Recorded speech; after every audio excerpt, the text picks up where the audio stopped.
5번째 시간인데요. 지금 1장의 말씀을 여러 번 살펴보고 있습니다. 그만큼 중요한 내용들이 이 마가복음의 1장에 담겨져 있다라고 하는 것을 우리 사랑하는 성도들이 좀 놓치지 않고 말씀을 좀 잘 따라와 주시면 고맙겠습니다. 앞에서 우리가 살펴본 대로 예수님께서 세례를 받으시고 또 성령님께 이끌려서 광야로 내몰려 지시게 됩니다. 그곳에서 사탄의 시험을 받았지만 우리 주님께서 모든 시험, 이 모든 사단의 시험을 물리치시고 이기셨습니다. 이제 오늘 본문에서는 본격적으로 하나님의 아들 메시아로서의 이 공생애를 시작하고 있다라고 하는 것을 볼 수 있는데, 그런데 뜻밖에도 다시요, 모든 시험을 이기시고 물리치신 우리 주 예수 그리스도, 이제 하나님의 아들 메시아로서 본격적인 사역을 시작하고 있는데, 뜻밖에도 마가는 그 시작을 이 단어로 시작하고 있더라는 거예요. 자, 14절 한번 다시 띄워주실래요?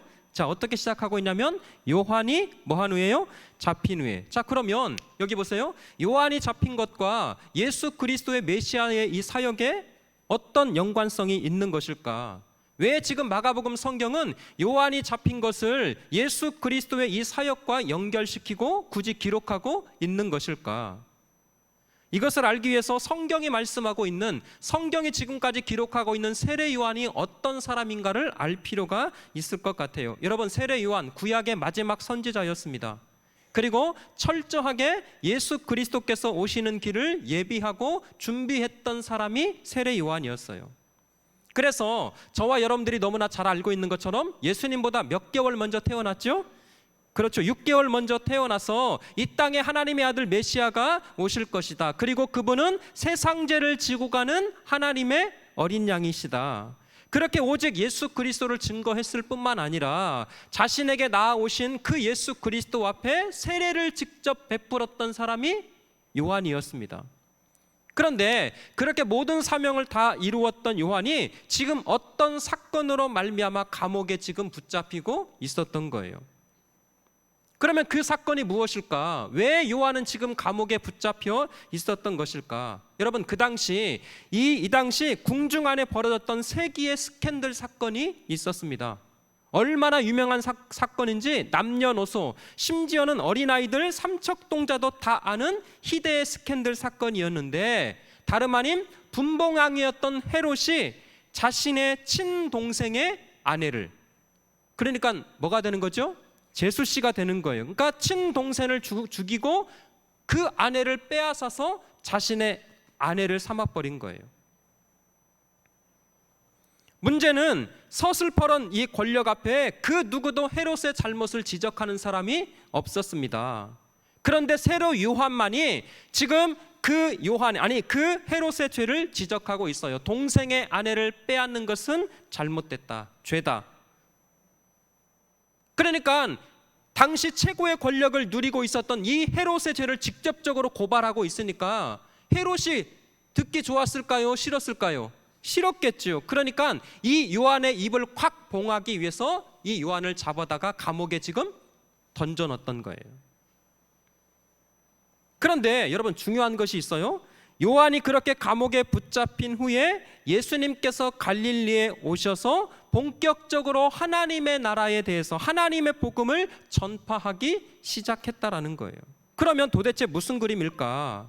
왜 마가복음 성경은 이 두 가지 사건을 연결시키고 있는 것일까? 요한이 붙잡힌 후에 예수님께서 갈릴리에 오셔서 하나님의 복음을 전파했다. 왜 성경은 이 두 가지 사건을 한 문장에 이렇게 기록하고 있는 것일까? 여기에는요, 중요한 두 가지 이유가 있습니다. 첫 번째입니다. 지금까지 요한이 했던 사역과 이제부터 행하시는 예수님의 사역이 서로 연결성이 있다라는 거예요. 자, 마태복음 3장 1절 2절에 보시면 이렇게 기록되어 있습니다. 자, 그때에 세례 요한이 이르러 유대 광야에서 전파하여 말하되, 자, 2절입니다. 중요해요. 자, 시작. 회개하라, 천국이 가까이 왔느니라 하였으니. 아멘. 감사합니다. 자, 지금 요한이 처음 그 사역을 시작하면서 하나님의 메시지를 전하고 있는데 그 핵심이 뭐냐면 회개하라, 무엇이? 천국이 가까이 왔느니라. 그러니까 잘 보세요. 요한이 지금 전했던 메시지의 핵심이 뭐냐면 회개와 하나님의 나라였습니다. 그런데 오늘 본문에서 우리 주 예수님께서 메시아로서의 그 공생의 사역을 첫 시작합니다. 첫 시작함에 있어서 첫 번째 일성이 무엇인가 봤더니 15절 한번 띄워주실래요? 오늘 말씀 이렇게 되어 있어요. 자, 다시요. 시작. 이르시되 때가 찼고 하나님의 나라가 가까이 왔으니 회개하고 복음을 믿으라 하시더라. 어허, 아멘. 보세요. 지금 요한이 아까 했던 메시지의 첫 시작도 회개하라, 하나님의 나라가 가까이 왔다. 그리고 예수님께서 지금 행하시는 첫 번째 사역의 메시지도 뭔가 봤더니 회개하라, 하나님의 나라에 관한 거였어요. 그러니까 지금 세례 요한의 사역과 세례 요한의 말씀과 예수님께서 행하시는 말씀과 사역이 정확하게 일치되고 있다라는 거예요. 두 번째, 잘 들어보세요. 요한이 잡힌 후에 결국 세례 요한도 하나님께서 정해놓으신 시간과 질서 앞에, 하나님의 그 섭리 앞에 순종하고 복종하고 있었다라는 거예요. 아무리 위대한 사람이라 할지라도, 아니 여자가 낳은 자 중에 가장 큰 자라 할지라도, 그럼에도 하나님께서 정해놓으신 섭리 앞에, 하나님께서 정하신 그 질서 앞에 순종할 수밖에 없었어요. 아이고 하나님, 나는 오래 살아야 합니다. 나는 절대 장수해야 됩니다. 나는 여자가 낳은 자 중에 가장 큰 자잖아요. 나는 무탈해야 됩니다. 그런 것 없었어요. 요한아, 너 거기까지야. 네 사명, 네 인생 여기가 끝이야. 그래서 요한이 잡힌 후에, 근데 마지막 여러분 더 중요한 것이 있습니다. 공생애를 시작하신 예수님도 하나님의 섭리보다 앞서지 않고 있더라는 거예요. 그래서 요한이 잡힌 후에 갈릴리로 오셨다. 그러니까 우리 주 예수 그리스도, 그 하나님, 그 성자 예수 그리스도도 철저하게 하나님께서 정해놓으신 그 뜻과 그 질서에 순종하고 순복하면서 메시아로서의 첫 걸음을 옮겨가고 있더라는 거예요. 한 주간 동안 말씀을 준비하면서 가장 많이 묵상하고 또 공부하고 연구했던 부분이 바로 이 부분이었어요. 우리 구의중앙교회가 매번 구호로 외치는 거 있습니다. 말씀보다, 기도보다 뭐 하지 말자? 앞서지 말자. 그런데 놀라운 것은 뭐냐면 우리 주 예수 그리스도, 하나님의 아들, 아니 성자 하나님이셨음에도 불구하고 지금 예수 그리스도는 철저하게 하나님의 뜻, 하나님의 말씀보다 앞서지 않다라고 하는 것을 이 한 문장에 담겨져 있더라는 거예요. 그렇다면 사랑하는 성도 여러분, 저와 여러분들의 인생 말할 것도 없지 않겠습니까? 오늘 우리 사랑하는 성도들이 새롭게 좀 결단했으면 좋겠어요. 어떤 순간에도 하나님의 말씀보다 앞서지 아니하며, 아니 하나님의 뜻보다 앞서지 아니하며, 하나님 내 인생 살아가는 동안 그렇게 하나님께 끝까지 충성된 자로 그렇게 살아가는 우리 구의중앙교회 성도들 되시기를 주의 이름으로 축원합니다. 자, 14절 한번 다시 띄워주시면, 요한이 잡힌 후에 예수께서 어디에 오셨다고요? 갈릴리에 오셨어요. 자, 너무 한 절 한 절 너무 소개하는 것이 너무 지겹지 않습니까? 아니요, 너무나 중요하기 때문에. 자, 저를 한번 보세요. 지금 예수님의 본격적인 사역이 시간적으로는 요한이 잡힌 후에, 그리고 공간적으로는 갈릴리에 오셔서 이렇게 시작되고 있는 거예요. 그러면 이런 질문이 들 수밖에 없습니다. 목사님, 그러면 요한이 잡히기 전, 예수님께서 갈릴리에 오시기 전에는 어디서 무엇을 하셨어요? 이거 맞추시는 분은 제가 맛있는 초콜릿을 드릴게요. 다시요. 지금 마가복음에서는 요한이 잡힌 후에 갈릴리로 오셔서 첫 번째 일성이 시작됐어요. 맞죠? 그러면 요한이 잡히기 전에는 어디서 무엇을 했고, 갈릴리에 오시기 전에는 어디서 무엇을 하셨을까? 그럼 초콜릿 제가 먹어요? 예, 감사합니다. 여러분, 요한복음 1장에서 3장에 보시면 예수께서 갈릴리에 오시기 전에 유대 지방을 중심으로 먼저 사역하시고 복음을 전하셨어요. 그런데 중요한 것은 마가는 지금 그것을 의도적으로 생략하고 있습니다. 왜 그랬을까? 마가는 철저하게 종으로 오신, 이 땅에 종으로 오신 예수 그리스도를 강조하고 부각시키고 있기 때문에, 그래서 그 당시 갈릴리 가장 소외당하고 멸시당하고 천대받는 장소였습니다. 그래서 마가는 의도적으로 예수께서 유대에서 먼저 사역했던 것을 싹 빼버리고 요한이 잡힌 후에 갈릴리로 오셨다. 왜요? 고난의 자리, 섬김의 자리, 그 자리로 내려가셔서 철저하게 하나님만 섬길 뿐만 아니라 그 고난의 자리에서 택하신 백성들을 어떻게 섬기며 어떻게 구원할 것인가를 마가복음은 지금 미리 보여주고 힌트하고 있었던 거예요. 그래서 여러분, 사랑하는 성도 여러분, 그거 다 아실 거예요. 성경에서 갈릴리는 예수의 정신이 가장 절실하게 녹아져 있는 장소였습니다. 그래서 우리 주 예수 그리스도 사역의 대부분을 이 갈릴리를 중심으로, 가버나움을 중심으로 사역하셨을 뿐만 아니라 죄와 사망의 권세를 이기시고 부활하신 우리 주님께서 사랑하는 제자들을 만나셨어요. 그리고 그 제자들을 다시금 부르시는, 여기서 만나자 했던 장소가 어디였죠? 갈릴리였습니다. 갈릴리 마을 그 숲속에서 주님 그 11 제자 다시 만나시사. 아이고, 나오네요. 마지막 그들에게 말씀하시기를 너희들은 가라져 세상으로. 후렴 다 같이 한번 해볼게요. 가서 제자 삼으라. 세상 모든 사람들을, 세상 모든 영혼이 내게 달렸나니. 가서 제자 삼으라. 나의 길을 가르치라. 내가 너희와 항상 함께 하리라. 제가 톤이 높아서 항상 이렇게 높게 불러요. 미안해요. 죄송합니다. 자, 그러니까 부활하신 우리 주님께서 뜻밖에도 제자들을 부르시고 만났던 장소도 어디였다고요? 갈릴리였어요. 그러니까 얘들아, 너희들 나를 부인하고 도망친 것 괜찮아.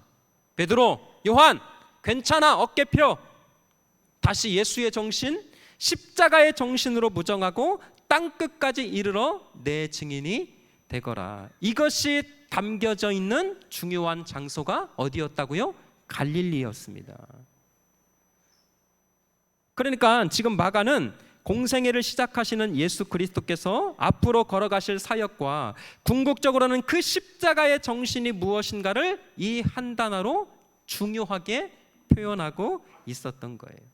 그래서 요한이 잡힌 후에 갈릴리로 오셔서, 근데 그렇게 요한이 잡힌 후에 갈릴리로 오셔서 무엇을 하셨는가 봤더니 14절 말미에 하나님의 복음을 전파하여. 자, 밑줄을 꼭 쳐놓으세요. 하나님의 복음 너무나 중요합니다. 우리가 성경을 읽을 때, 성경을 공부할 때 이렇게 질문을 던지는 것이 잘하는 거예요. 아니, 왜 복음이라고 말하지 않고 마가는 하나님의 복음이라고 말하고 있을까? 그냥 복음이라고 하면 못 알아들어요? 그런데 왜 복음이라고 하는 단어 앞에 하나님이라고 하는 단어를 덧붙이고 있는 것일까? 여기에도 중요한 이유가 있습니다. 결론부터 말씀드리면 예수께서 전하시는 복음은 세상이 전하는 복음과는 다르기 때문에, 여러분 놀랍게도 이 복음이라고 하는 단어, 유앙겔리온이라고 하는 이 단어는 교회에서 처음 시작된 것이 아니었어요. 이미 이 복음이라고 하는 단어, 이 유앙겔리온이라고 하는 단어는 이미 세상 사람들이 사용하고 있었고 세상 사람들도 다 알고 있는 단어였어요. 그래서 이 단어가 언제 사용되어졌는가 봤더니 황제의 이름으로 전해지는 소식을 복음이라고 그렇게 표현을 했고요. 특별히 전쟁에서 승리한 소식을 전할 때 복음, 유앙겔리온 그렇게 표현을 했던 거예요. 그러나 보세요. 그러나 이제부터는 우리 주 예수께서 전하는 그 복음은 세상 사람들이 알고 있고 세상 사람들이 생각하고 세상 사람들이 추구하는 그런 것들과는 비교할 수 없는 진짜 복음이라고 하는 것을 강조하기 위해서 하나님의 복음을 전파하여. 그래서 예수의 복음은 우리의 영혼의 문제, 우리의 죄의 문제, 죽음의 문제를 해결하는 진짜 복음이었기 때문에 황제가 전하는 복음과는 구별되고 구분하기 위해서 마가는 의도적으로 무슨 복음이요? 하나님의 복음이라고 기록하고 있었던 거예요.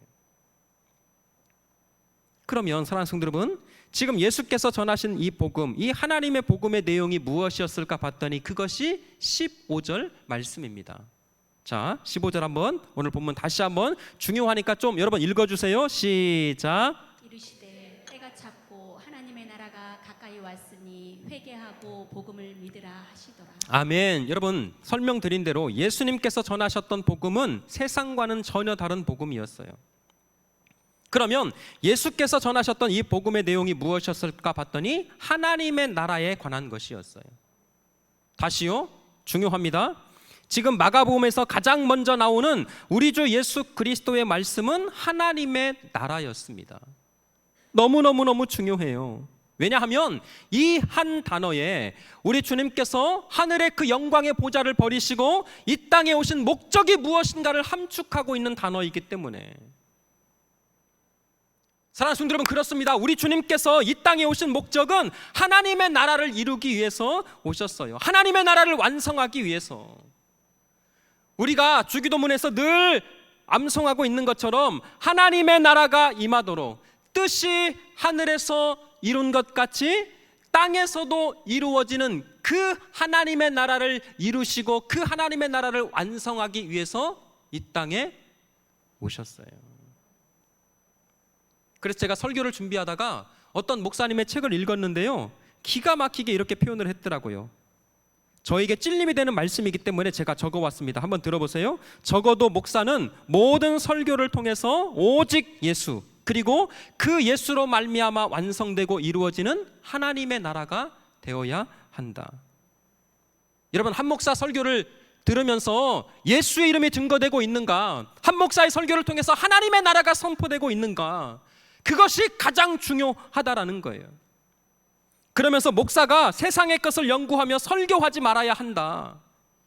인간관계는 어떻게 할 것인가? 어떻게 하면 행복하고 더 잘 살 수 있을까? 어떻게 하면 재정관리, 왕의 재정 이런 것들을 잘 할 수 있을까? 이런 쓸데없는 얘기 하지 말라는 거예요.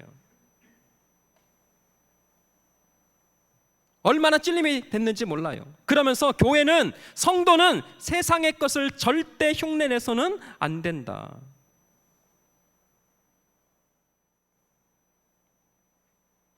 사람들이 세상에서도 들을 수 있는 내용을 조금 고상하게 듣자고 교회에 오는 것 아니라는 거예요. 세상에서는 들을 수 없고, 세상에서는 경험할 수 없고, 세상에서는 말하지 않는 진짜 하나님의 나라를 이야기하는 곳이 교회가 되어야 한다라는 거예요. 근데 여기서 제가 깨달은 것이 있어요.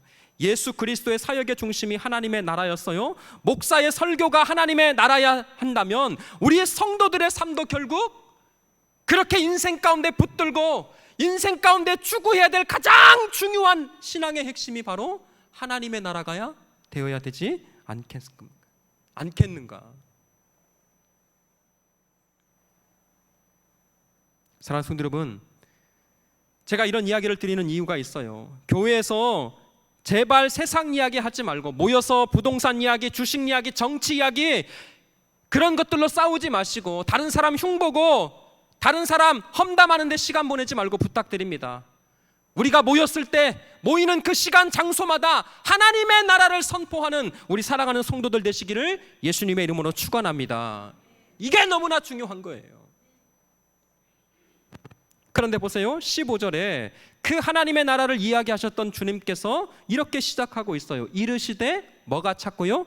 때가 찼고. 자, 때라고 하는 말에 동그라미를 쳐놓으시고 쓸 수 있는 분들만 쓰시면 됩니다. 카이로스라고 그렇게 적으시면 돼요.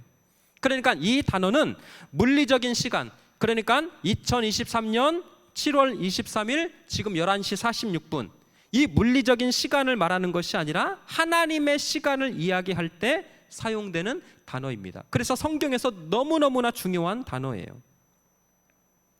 이 단어가 가진 함축적인 의미가 어떤 의미가 있는가 봤더니 어떤 주석가가 이렇게 말을 했어요. 한번 들어보세요. 하나님이 인간의 역사 속에 개입해 오시는 특별한 구속의 시간을 가리키는 단어이다. 하나님께서 택하신 백성들을 구원하시기 위해 자비로운 계획을 세우시고 그 정하신 때가 되어서 예수 그리스도를 이 땅에 보내어 구속 사역을 감당하시는 시간을 의미한다. 그때 카이로스. 잘 모르겠어요. 좀 어렵습니다. 이 내용을 가장 잘 표현한 성경 말씀이 있는데 그게 바로 갈라디아서 4장 4절과 5절 말씀이에요. 자, 제가 한번 읽어드릴게요. 때가 참에, 이게 바로 카이로스. 때가 참에 하나님이 그 아들을 보내사 여자에게서 나게 하시고 율법 아래에 나게 하신 것은, 자 5절입니다. 5절 시작. 율법 아래에 있는 자들을 속량하시고 우리로 아들의 명분을 얻게 하려 하심이라. 아멘. 아하. 그러니까 카이로스라고 하는 이 시간이 담고 있는 의미는 하나님께서 예수 그리스도를 통하여 우리를 어떻게 구원하실까를 담겨져 있는 시간의 의미. 여러분 잘 들어보세요. 그러면 이 때가 참에, 그러면 이 때를 주관하시는 분은 사람이 주관하는 걸까요? 하나님이 주관하시는 걸까요? 그렇죠. 하나님이십니다. 우리 인생의 때, 우리 가정의 구원, 우리 자녀들의 구원의 때를 주관하시는 분이 하나님이심을 믿으셔야 돼요. 우리 인생의 모든 때를 주관하시는 분은 오직 전능하신 하나님 아버지. 그러면 사랑하는 성도 여러분, 그렇게 우리 인생의 때를 주관하시는 분이, 우리 구원의 때를 주관하시는 분이 하나님이심을 믿는다면 그 하나님 앞에 우리는 순복하고 순종하고 복종해야 한다. 아멘이시죠? 자, 또 하나, 두 번째, 때가 참회라고 하는 이 단어에서 참회라고 하는 이 단어가 현재 미완료 시제입니다. 아이고 목사님, 무슨 설교 들으면서 무슨 시제도 공부해야 돼요? 중요하기 때문에 그래요. 다시요, 찾다라고 하는 이 단어가 현재 미완료 시제예요. 그러니까 무슨 말인가 봤더니 이미 예수 그리스도를 믿고 구원받은 우리에게는 하나님이 정하신 그 시간 안에서 구원받았어요. 맞죠? 그러나 아직 구원받지 못한 성도들에게, 아직 구원받지 못한 사람들에게는 여전히 미완료고 진행 중입니다. 맞아요? 틀려요? 그러면 제가 이걸 설명드리려고 그러는 거예요. 그렇다면 우리가 남은 인생, 이미 구원받은 하나님의 백성들이 이 때가 참에 미완료 진행 중인 이 시간 앞에 우리가 어떤 인생을 살아야 하는가? 다른 것 없습니다. 하나님의 주권적 섭리 속에 때가 참에, 이 때가 완료되기 전에 예수님처럼 하나님의 나라, 하나님의 복음을 증거하는 삶이 우리의 삶이 되어야 한다라는 거예요. 예수 그리스도, 우리를 구원하시기 위해서, 택하신 백성들을 구원하시기 위해서 이 땅에 오신 우리 주 예수 그리스도, 저와 여러분들을 지옥 백성 아니라 영원한 하나님의 나라의 그 영광과 기쁨을 우리에게 주시기 위해서 십자가에 달려 죽으시고 부활하신 우리 주 예수 그리스도.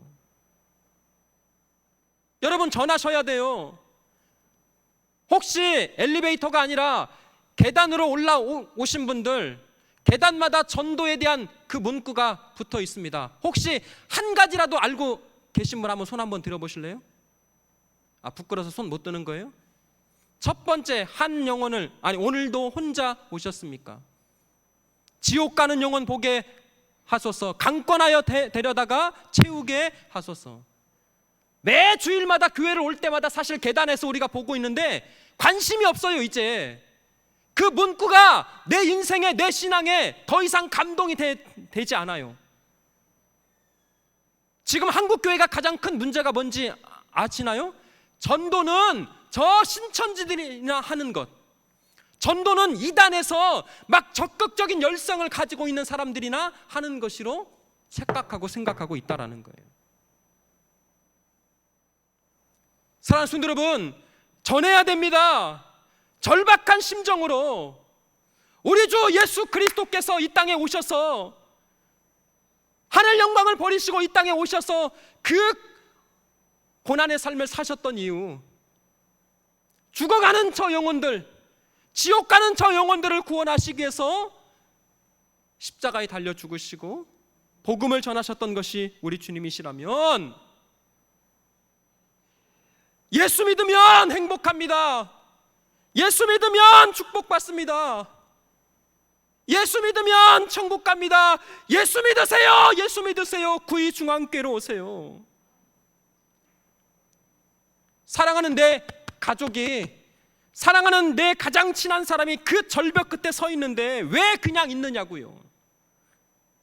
목사님, 저는 내용도 모르고 어떻게 방법도 모르겠어요. 그러면 소리라도 질르셔야 돼요. 이리 가면 죽어요.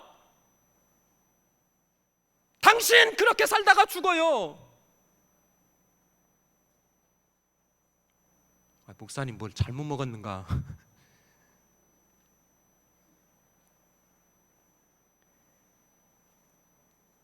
물에 빠져 죽어가는 사람, 당장 내가 어떻게 구할 수도 없다면 살려주세요.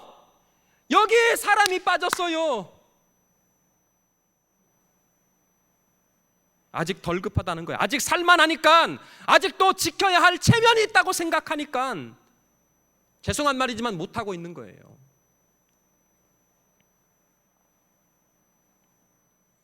오늘 본문에서 우리 주님께서 전하셨던 첫 번째 말씀은 하나님의 나라가 가까이 왔으니, 가장 중요한 것은 하나님의 나라입니다. 모든 백성들이, 이 땅에 살아가는 저와 여러분들이 죽어서 이 세상의 삶이 전부가 아니라 죽어서 가야 할 그 영원한 하나님의 나라가 우리 삶이 되어야 하는데, 그 하나님의 나라에 들어가기 위해서 가장 중요한 삶의 자세가 15절 한번 다시 띄워주세요.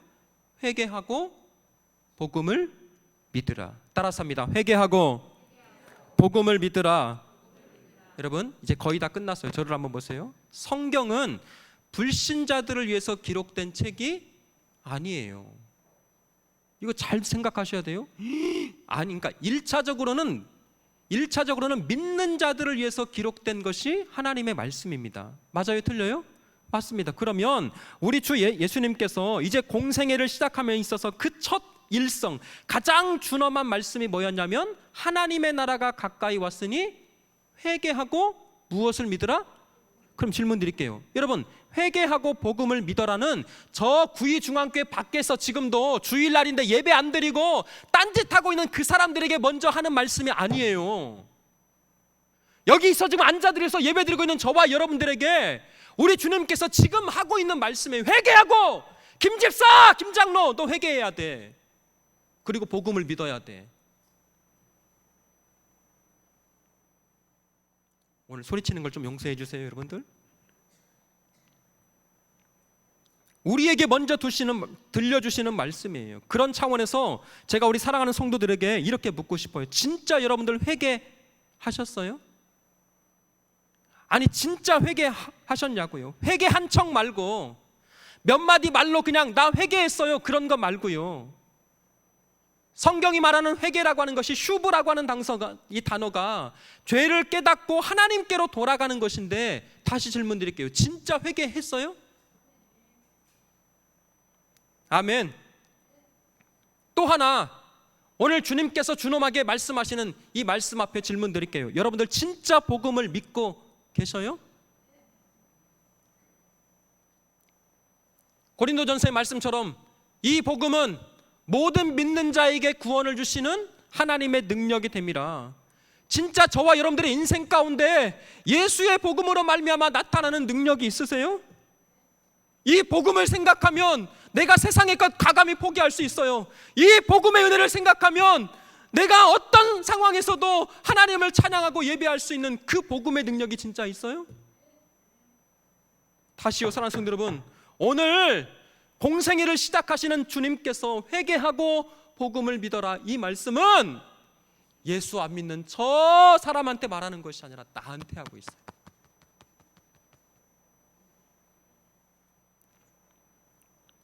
예배 생활 제대로 하지 않는 것, 기도 생활 제대로 하지 않는 것, 여러분들 회개하세요. 헌금 생활 제대로 하지 않는 것, 여러분 회개하세요. 목사가 헌금 강요하는 것 여러분 아니라는 것 더 잘 아실 거예요. 장로고 권사고 안수집사고 교회 다니는 성도이면서 여전히 세상의 쾌락과 즐거움 버리지 못하는 것, 여러분들 회개하고 정말 예수 복음을 믿어야 하나님의 나라가 우리 인생 가운데 주어짐을 깨달아. 사랑하는 성도 여러분, 다시금 권면하고 다시금 부탁드립니다. 남은 인생 예, 100년을 살 수 있어요. 50년 살 수 있어요. 그러나 그 시간이 중요한 것이 아니라 하루를 산다 할지라도 예수 앞에 진심으로 회개하고 그 예수님이 주시는 진정한 복음의 능력으로 말미암아 하나님의 나라를 이루어가고 하나님의 나라의 그 영원함의 그 축복과 기쁨을 누려가는 우리 성도들 되시기를 주의 이름으로 축원합니다. 여러분 이 찬양 오랜만에 함께